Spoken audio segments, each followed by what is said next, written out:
आदि में जब समय और दिशा का कोई अस्तित्व नहीं था, तब केवल परमेश्वर थे। उन्हीं की इच्छा से इस असीम ब्रह्मांड की रचना हुई।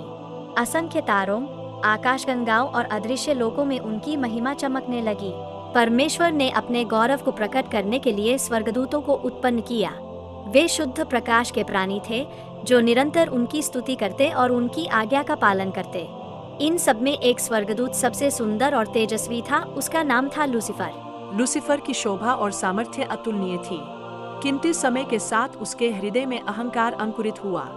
वह अपने सृजनहार के समान बनना चाहता था। यह घमंड उसे पतन की ओर ले गया। परमेश्वर ने उसे और उसके अनुयायियों को स्वर्ग से निकाल दिया। वे प्रकाश से अंधकार में गिर गए।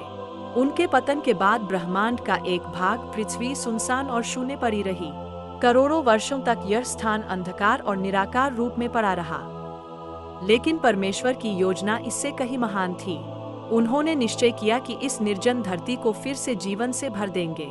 उन्होंने जलों को विभाजित किया, आकाश को स्थापित किया, भूमि पर हरितिमा और फल फूल उत्पन्न किए।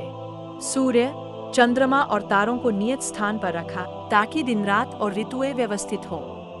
फिर जब सब कुछ तैयार हो गया, तब परमेश्वर ने अपनी ही महिमा को प्रतिबिंबित करने के लिए मिट्टी से एक विशेष प्राणी रचा। उन्होंने अपनी सांस उस प्राणी में फूंकी और वह जीवित आत्मा बन गया।